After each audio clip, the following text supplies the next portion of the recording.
Hello, loves. My name is Sarah Gomez, and you are listening to Romancing the Story. Now, if you haven't quite caught up to where I've been in the last year, please feel free to reference the episode before this, the quick little update episode. I talked briefly about where I was and kind of things that had happened to me and why I had kind of taken a break from the podcast. But TLDR, basically, too long, didn't read.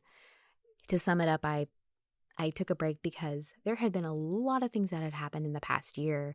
Got a new job, had a family member unfortunately pass away, and then was dealing with some other kind of legal issues.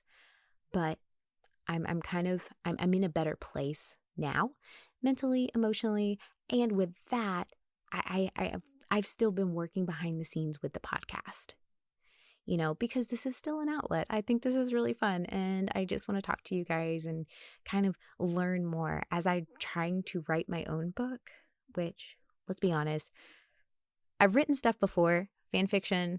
I have written at least one book before, and it was so bad. Oh my God, it will never see the light of day. And I feel like most authors say that when they write their first book, they're really, really, really honest to God first book. And they're like, no, this is awful. Who the hell wants to read this? Not me. So gonna pass hard pass on that. No, thank you. Yeah, that book will never see the light of day. I promise you. That is shoved way, way down, in the ground somewhere, never to be unearthed again. I'm in the process of really putting in a great effort to write a series, to write those books, and I am so close to my first draft, guys. I'm not even I could taste it. Oh, so close. So that is my big goal for right now.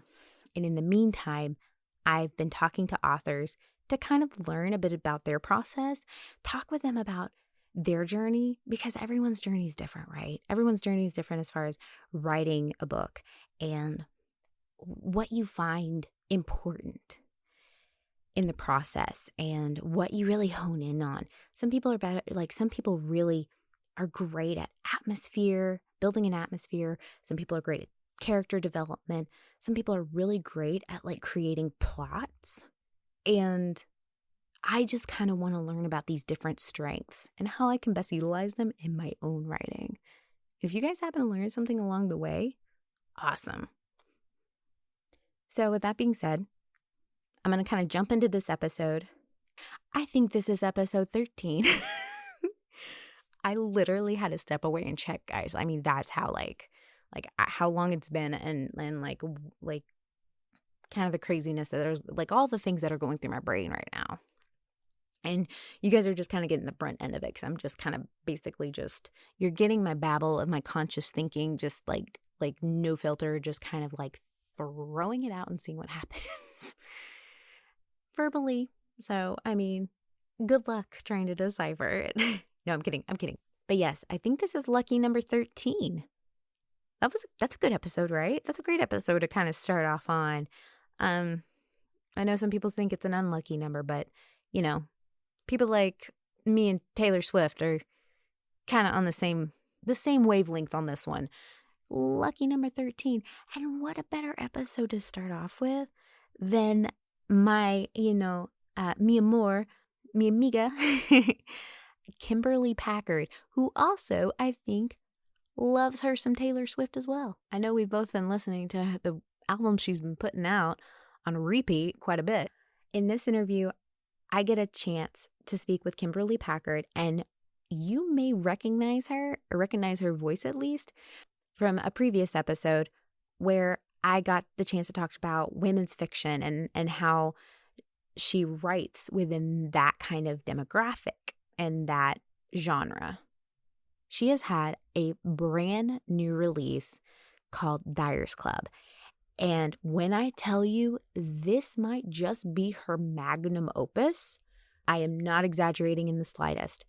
She put her heart and soul into this. Absolutely and you can feel it. And that's the kind of writing I love. And we talk really about writing the story of your heart. And I think that's where it's so important to talk about specifically this story, is because it was something that was pressed upon her that she felt like she had to write. And it really was a profound and hard, but really like necessary theme to kind of talk about.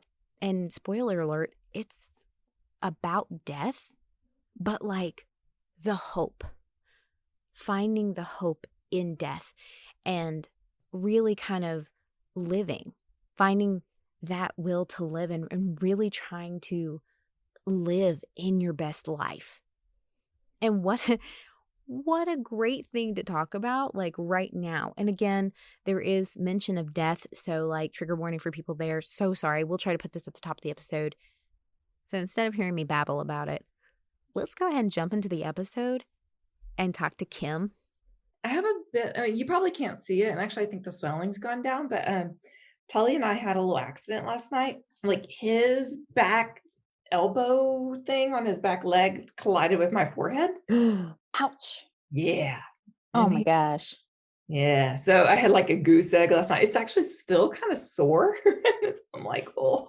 Yeah, I wouldn't have really noticed and thought anything of it, but yeah, it's like either a zit or injury from my dog. It can go either way. Fair. Same here.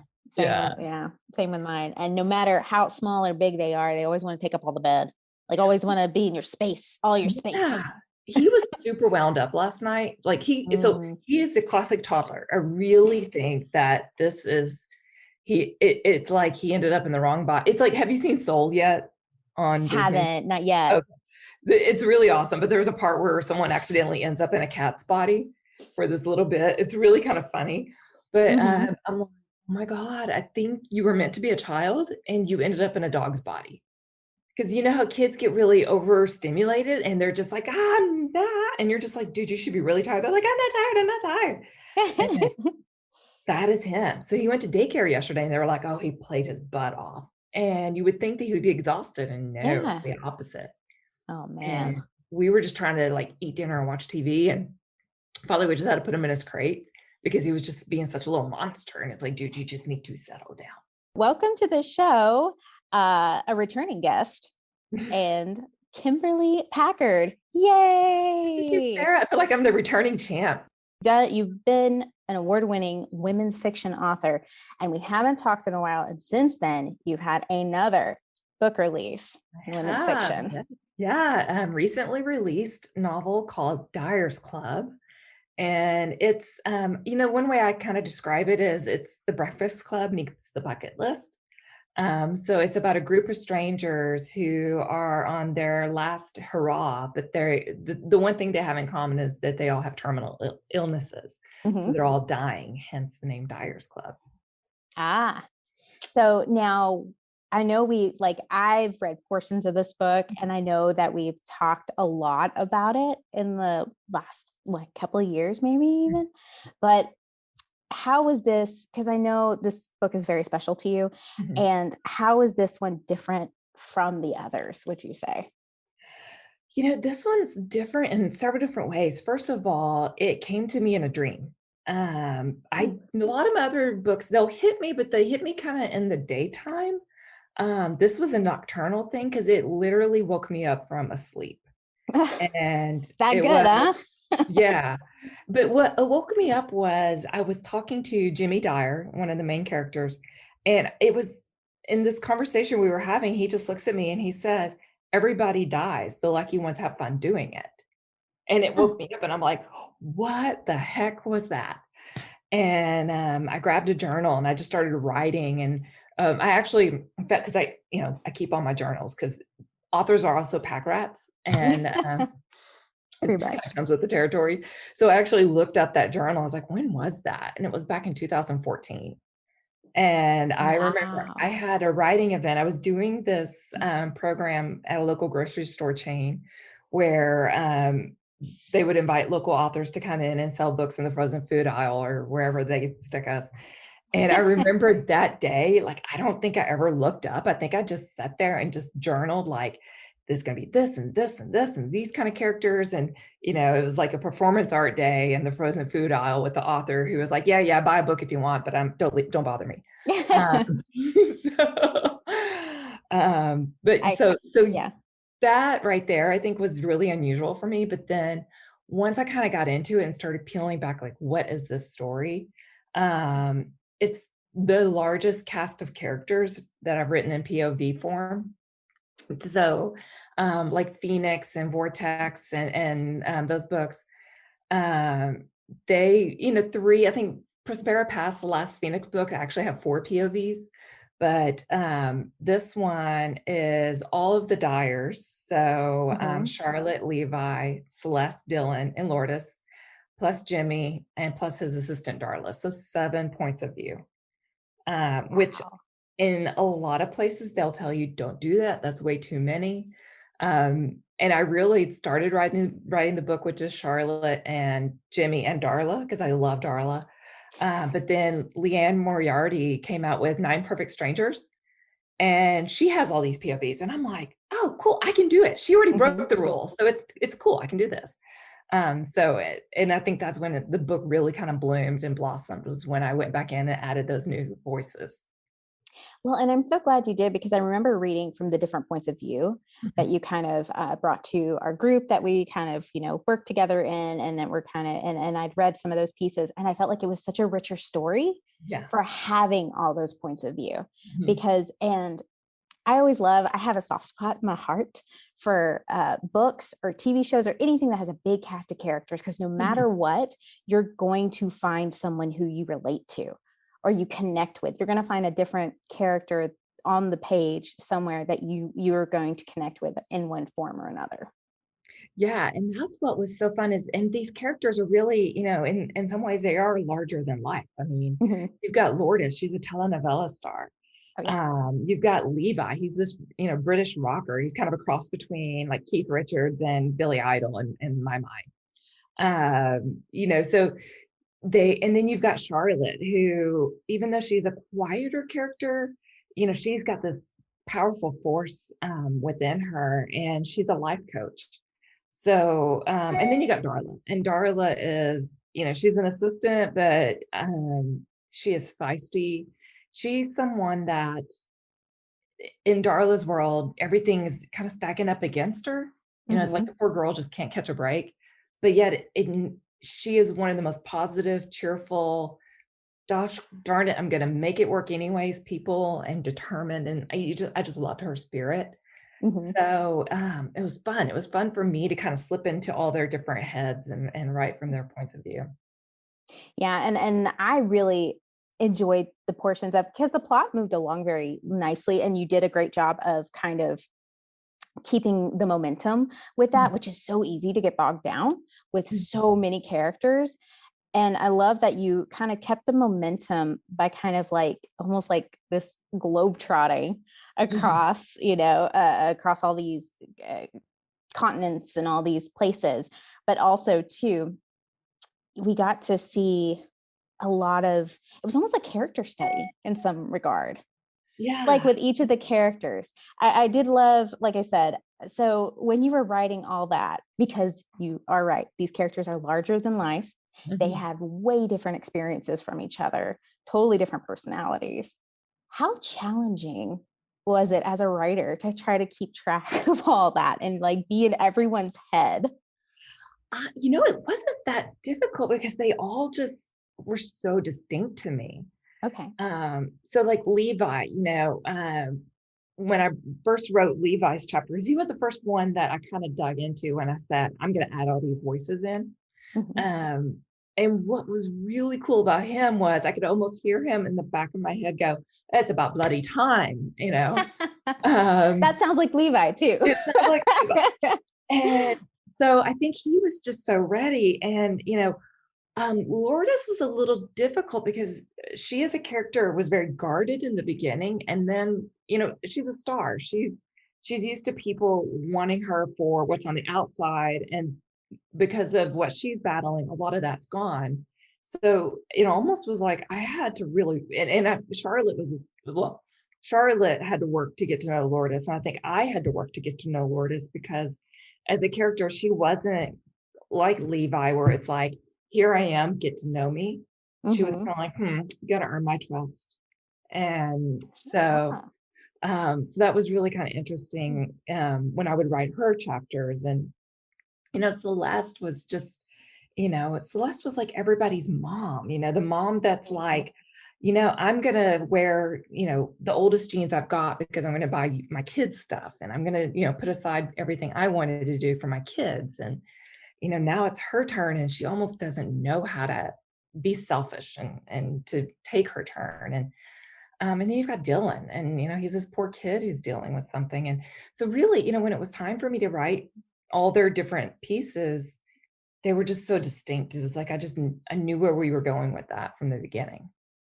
And you bring up with like talking about the characters, I'm thinking about it too. I do appreciate that you kind of wrote different age brackets too, because we all have different experiences at different ages. And unfortunately, the dying isn't just, for the old at this point. So like I love that the fact that you had different types of ages throughout the book as well. Yeah. And that was really interesting too, because in Dylan, it was hard to, because in some ways he's the youngest character, he's 23, but he's very much an old soul. And, he was someone that grew up before his time. So in many ways, I think that's why he gelled so well with the group was he wasn't really a kid. Because he had to grow up early and young and kind of aged up. And, there's a scene where they're all shouting profanities off the side of a mountain. And he kind of was like, oh my God, these people. But I think, he's really comfortable with this group of, older people.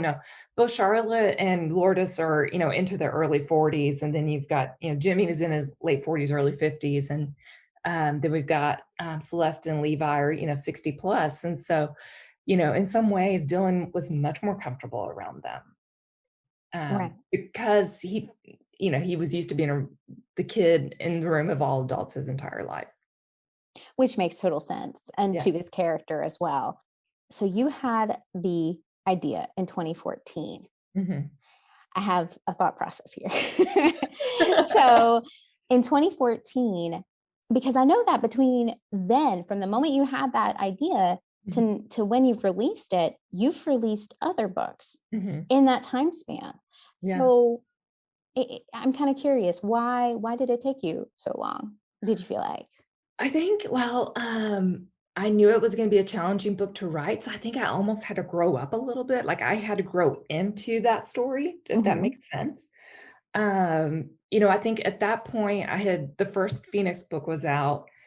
I think I had written Pardon Falls, like, I don't know, a million times. It seems like that second book was a tough one for me, but I was trying to finish up the Phoenix series and then Vortex came along. So, but the whole time, Dyer's Club was in the back of my head and I was kind of always thinking about the characters, developing the story, kind of working on it, but it took me, I did not sit down to start writing it until I think it was 2018, maybe, that I, sat and put words to paper. So it, 4 years between when I sat down to, I journaled it out at the supermarket to, writing, chapter 1. But I really think I knew it was going to be a big story to take, and I kind of felt like I needed to mature into it. Right. And I was actually wondering if that was the case, because I feel like there are times we as writers, we get these great ideas or these books or we have these maybe series ideas or something like that, where we sit down and we struggle to write it. And I think sometimes our skill isn't necessarily up to the task of really telling the story like it needs to be told. Exactly. And, the other thing that I, kind of and loosely modeled it after is the Canterbury Tales. Yes. Oh yeah. I love the Canterbury Tales. Yes, I'm with you, girl. I love the Canterbury Tales. Yeah, like I loved it so much that in college I needed an extra credit, and there was like the semester class that was just on Chaucer. And I signed up for it. And I remember my dad, kind of looking at my course schedule, and he's like, "What's this class?" And I'm like, "Oh, the Canterbury Tales." Da, da, da. And he's like, "So yeah, how's that going to help you in life?" And it's like, well, now I have this book. But that, and it's not exactly structured like that, because that is, the pilgrims are telling their stories on the journey, but it inspired my thinking of the chapters of the POV characters flank their adventures. So we can kind of see it through their eyes. And I just kind of love that structure of people telling stories, or you get to see into their lives at this certain time. So yeah, but I also needed the confidence to write it too.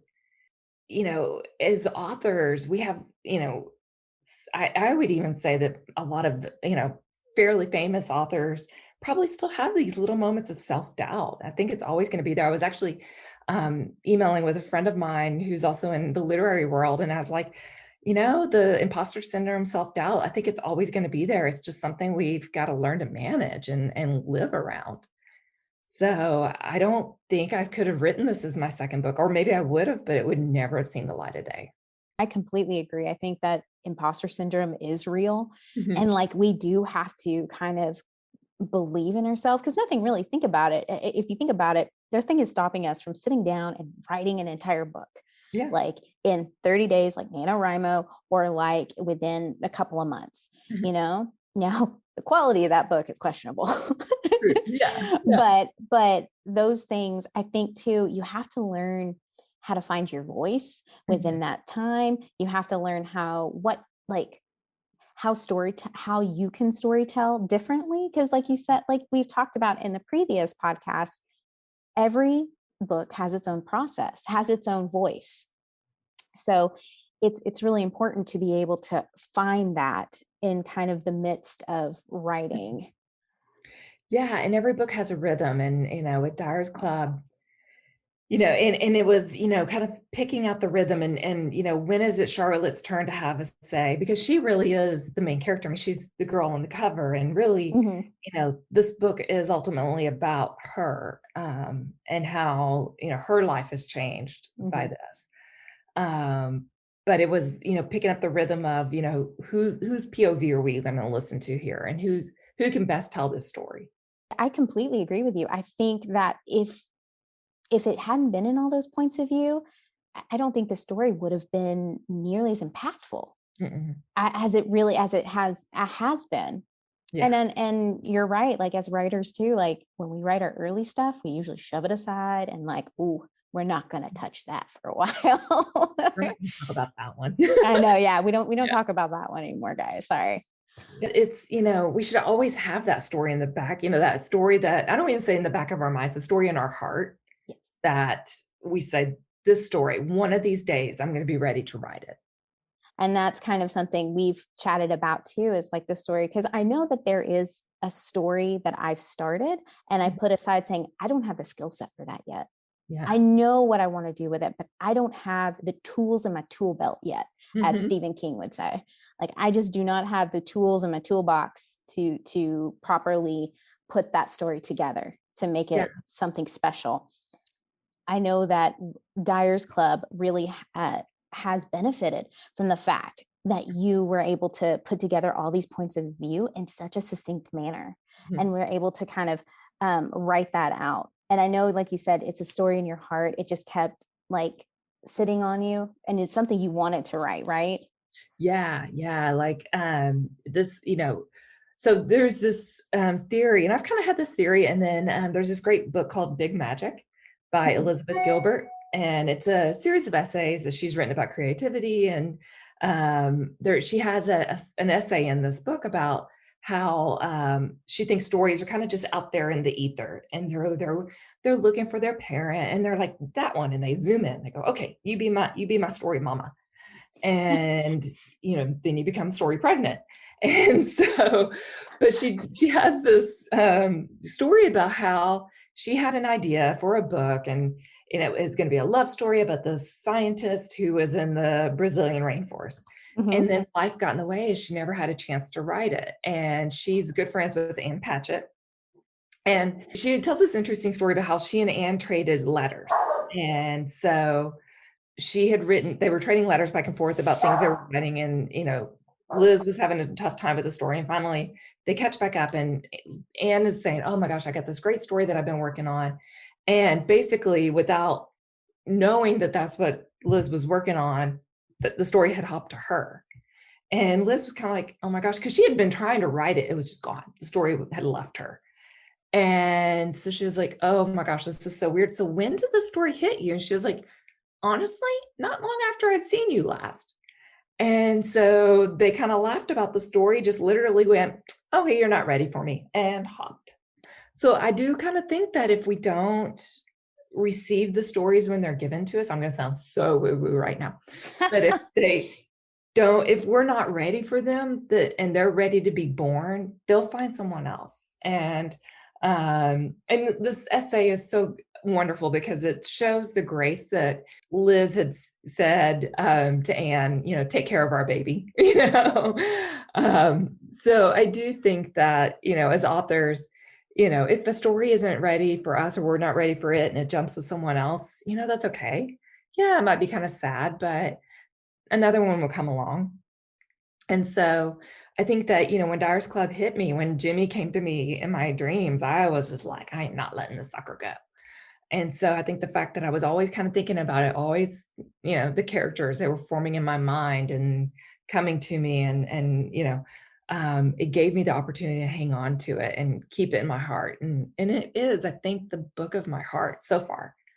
Another one may come along in a few years, but this one, it looks at themes like loneliness and loss and grief and forgiveness and, leaving our mark in the world. These are all just really big themes to deal with and grapple with. And I think it's something that, I started writing this book, years ago, and had no clue we would have a pandemic. But I think it's something that we think about even more now when we realize life is really precious. And we should hang on to all the time we have and all the ones that we have in our lives.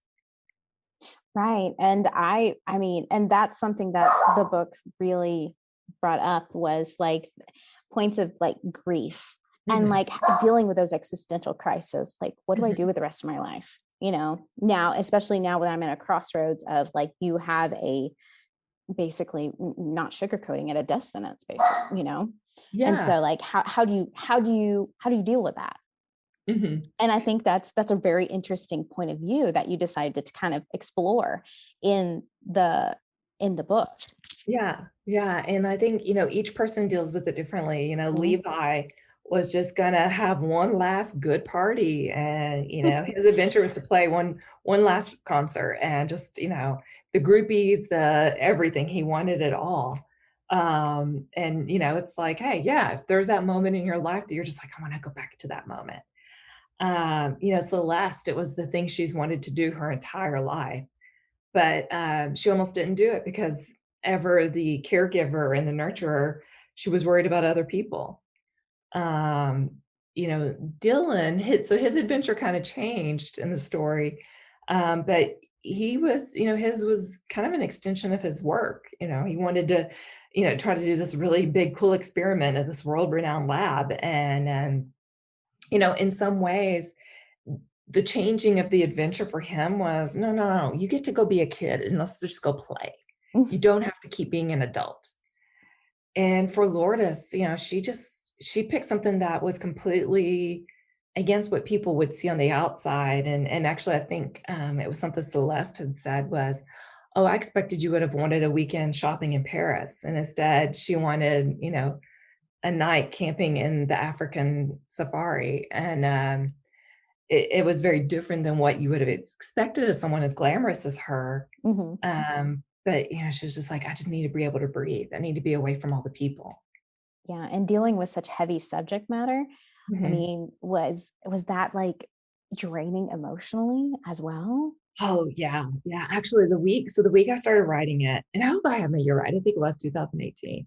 But the exact week that I started putting words on paper was the week that Anthony Bourdain and Kate Spade took their lives. Oh, because if you remember, they happened within a couple of days of each other.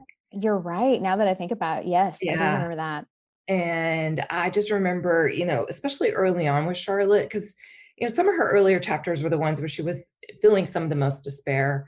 I would write her chapter and then I'd just have to go walk. I'd have to just get out of my head, because she's, it's a mental health story, but it's also a grief story. And it's something that in some ways, the grief that she had for her lost fiance took on a life of its own.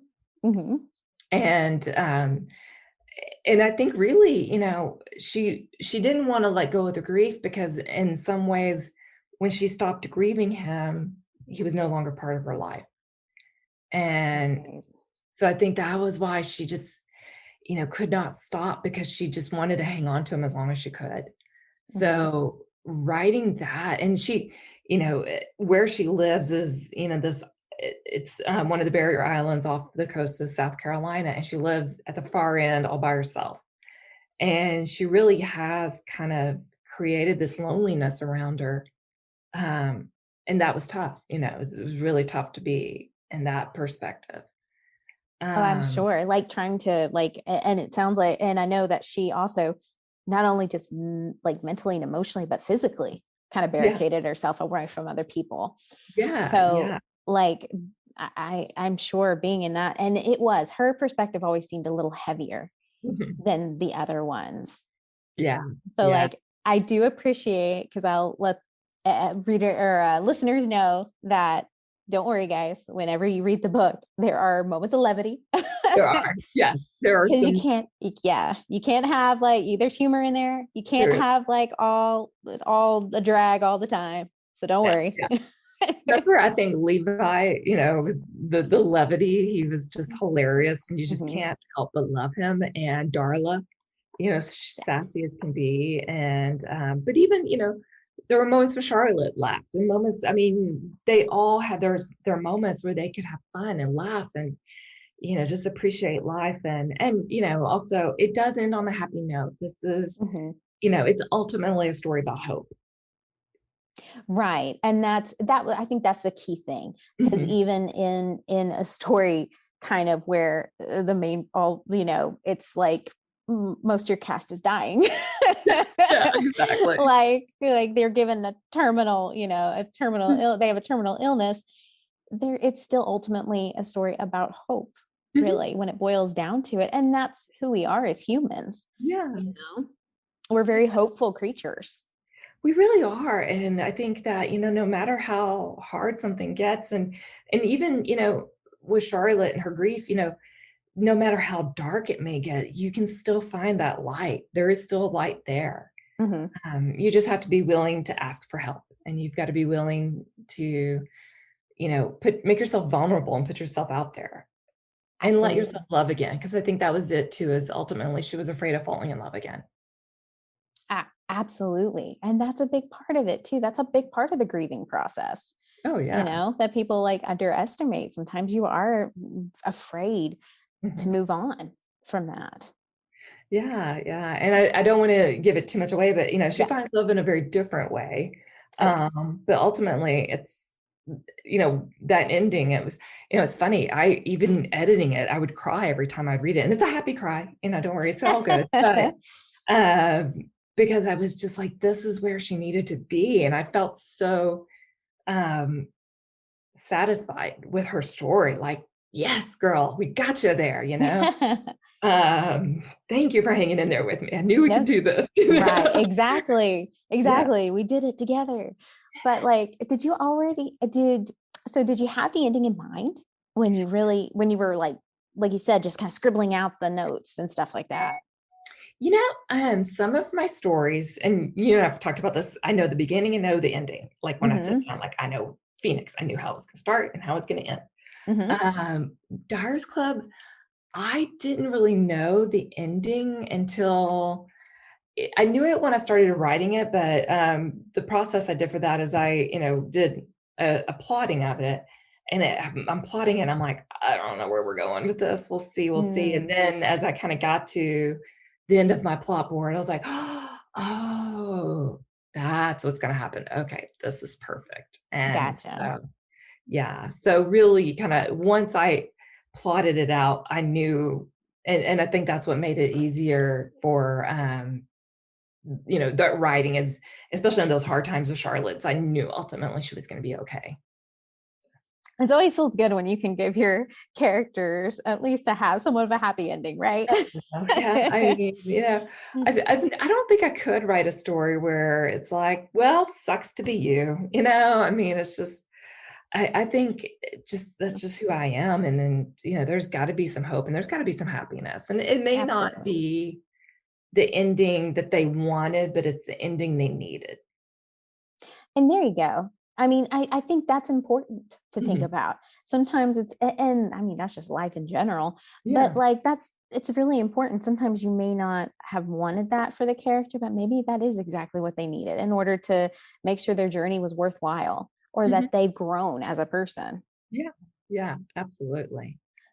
Do you have a question though about the point of views for the characters? Did you ever decide, like, going into it, how many points of view you might have like as far as like how many chapters Levi would have or how many chapters Charlotte would have or anything like that? For the what we're going to call the supporting cast, Mhm. I knew for Levi, Lourdes, and Dylan and Celeste, I would do 2 chapters each because I kind of was thinking it would bookend their, around their adventures. For Darla, oh gosh, how many does she have? Like 5 or 6?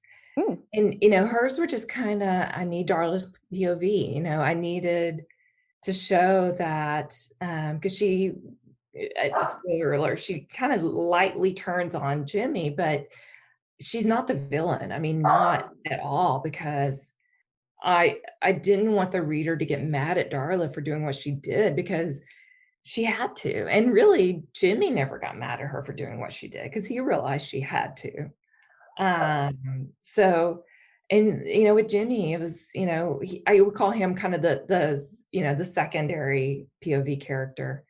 And same, I think we just needed to see, why in the world would somebody create a business that catered to dying people? And and in the story, the death that he's facing is the death of his business.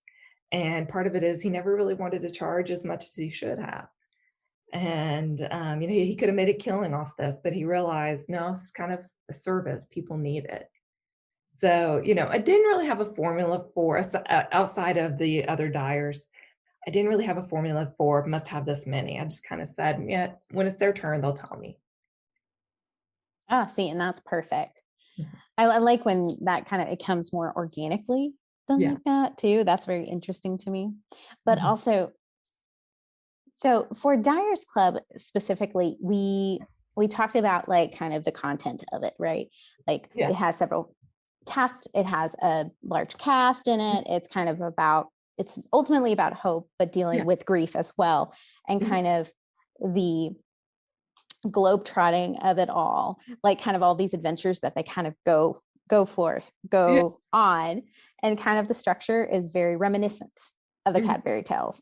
Yeah. Canterbury Tales. So what did you have to do, or did you think about maybe doing any kind of research for it? Especially since, I mean, like Dyer's Club is the idea of Dyer's Club to me seems like such a out there idea. I've never heard of anyone doing that, but No, it sounds like it could exist in the it real really world. could be a thing. I kind of jokingly in the early days, I was like, it's like Make-A-Wish for adults, um, without the nonprofit aspect of it, but I did a little Google searching, like, let me make sure this isn't a thing, and nothing came up. I think, I do think there's people that take bucket list trips and, definitely do stuff like that. So really, some of the research that I did, it was things that would kind of find me almost organically. Like, for example, about a year ago, I don't remember how I found this podcast, but I stumbled upon a podcast called Dying for Sex. And it was this really interesting, it's very sad, but the first season is about a woman who's podcasting with her best friend who's dying of breast cancer. But this woman that's dying, she, in the midst of dealing, and she's had multiple bouts of cancer, but in the midst of all that, she had gotten a divorce. after getting married very young, she never really had her sexual awakening until she was dying. And so it was really interesting. The ladies would talk, and I'm like, oh my gosh. And I think her podcast really helped me kind of wrap my head around Lourdes. Um, because you have someone that, everything that in her mind made her a woman is gone. And, but yet, she is still very much a feminine, sexual being, but how do you kind of reconcile that? And so there were little things like that that would kind of find me, and then of course, just a ton of Googling on the different places. And I'm pretty sure that I broke the space-time continuum on getting them from point A to point B, and there's no jet lag, and I know that, but that's where I just need, readers to suspend disbelief for a little bit with me. Um, but yeah, just kind of some research on different places and some stuff that would just kind of find me. I did a little research on, I found a memoir that someone had written as they were dying, and it was, so this, those little things that you kind of read to kind of understand what it must feel like. But I also found that once I started, I don't know, it didn't seem that hard, because in some ways, I mean, we start dying the minute we're born, there's that philosophy. But in some ways, every day could be our last day. You never know what tomorrow could bring. And so I think it just, kind of thinking about that helped. So. And that's really fascinating, because sometimes we write outside of our comfort zone, right? Yeah. And I know, since this was the kind of a story of your heart, at least for now, it was important. It's always important to have not only the tools, but maybe the research to kind of back some of that up. And I think that's really, I didn't even think about that, but that makes total sense for Lourdes, that she, she did lose a lot of, and her confidence too. And the things that we perceive to make a woman. And yet she is still a sexual being. She is still feminine. She is still a woman. But, those things are hard to kind of think about, but are very real to, especially the characters and the life that they're living. Like you said, it is the author. And it's always interesting to me, because I like the authentic touches, like things like that make it special to me, because I feel like this writer has given a lot of thought, a lot of effort, a lot of love to these characters, to really think about them in a very three-dimensional way. Yeah. And they are all characters that, I love. And, I feel like I almost want to write a book for Darla and just give her everything that she didn't get in this world, because I just adored her. But really with all of them, and, and I know that in some ways they're butterflies, their lives are very short. I in the writing world, I'm coming up at the end of their lives. But I feel just so fortunate to have had the time I had with them, And in retrospect, how was it different? Has it been different from like your other books?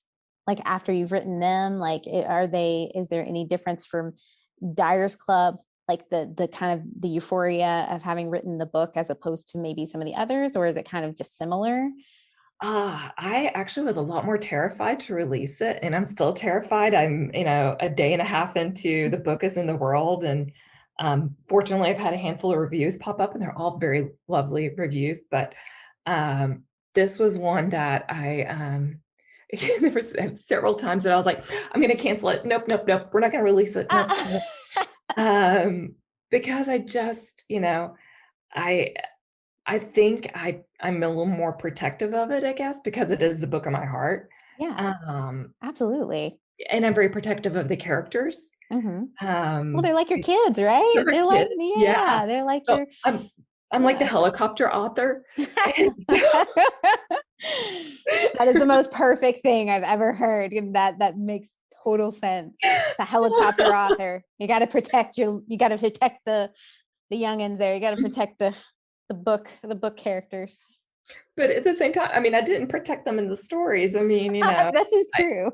I did make them, have to, even in, moments that were supposed to be lovely, there's actually a love scene with Lourdes, and she has to shed all this, stuff that she had been wearing to make it look like she's totally fine and be completely vulnerable. And that was, even though that was meant to be a love scene and something that would have been good, it was really hard for her. So, though I didn't really protect them, but now I'm trying to protect them from the big bad world. So I know, right?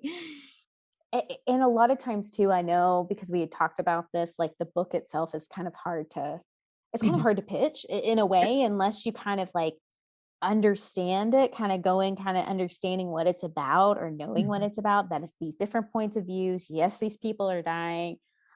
They're reconciling with that. And that's why they're going on these adventures, is to try to, and then ultimately the book is about hope. But yeah, I understand, like, especially like, but some of the best books are sometimes the hardest like sales, or the hardest to understand. And so, like, just from a high level, right? Big cast of characters, different points of view, like you said, the 9 Perfect Strangers, which did amazingly well. Yeah, I owe Leanne a lot for writing that book, because it gave me the permission that I kind of wanted always to do it, but I didn't know I could do it. And then I was like, I'm going to do it. I'm going to have all these voices. And it is a hard book to kind of explain to people. It's like, yeah, so everybody's dying, but I promise it's good. It's not all bad, but yeah, that log line is kind of a tough one. And so sometimes it's just easiest to say the bucket list meets the breakfast club, Exactly. the people that you don't expect to be, friends, are really good friends. And, and in my mind, Celeste and Dylan, kind of go off and take care of each other in a very, family sort of way, not anything weird, but, Jimmy and Lourdes have each other at the end, and and Charlotte has her happy ending. But so it is a book about finding those connections that stick with you even after the time is over. Exactly.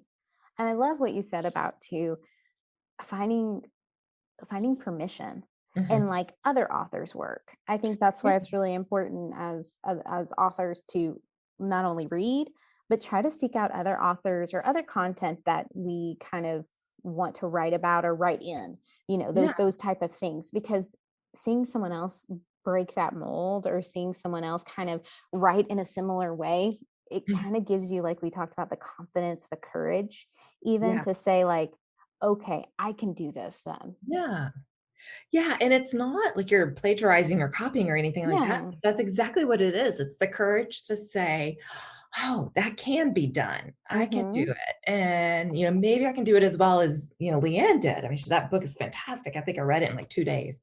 And, so it really is about, I always think of the author community as we build on each other and build up each other, we are just a bunch of, little bricks that kind of just like, help pull each other up, hold each other up.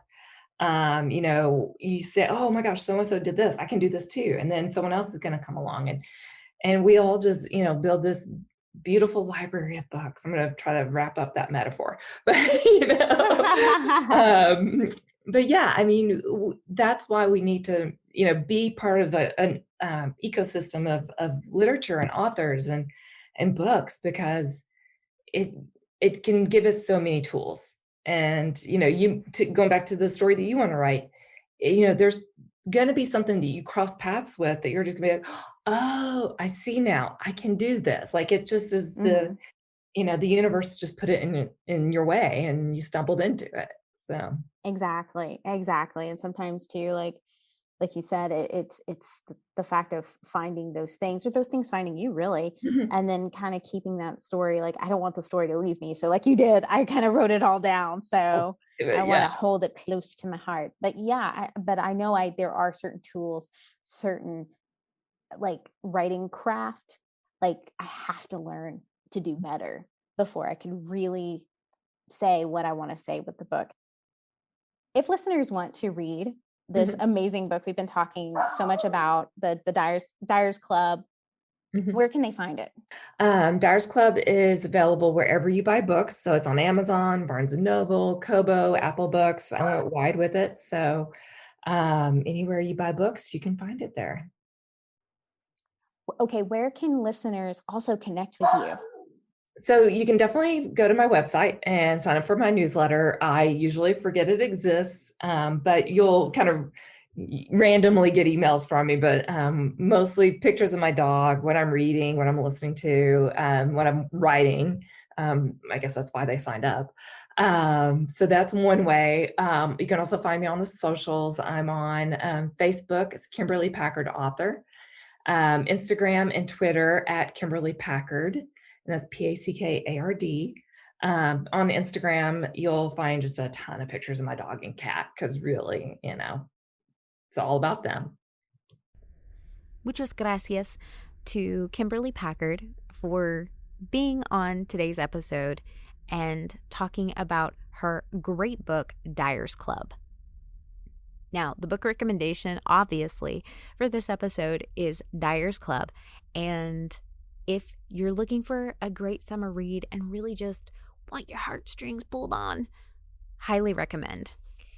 And that will be the conclusion of today's episode. Be sure to follow me on @RomanceTheStory on Instagram or Twitter if you want to kind of see other little bite-sized pieces of what I'm putting out, what I'm working on. And as always, hope you guys are staying safe, staying healthy, and taking care of yourself. Much love. Bye.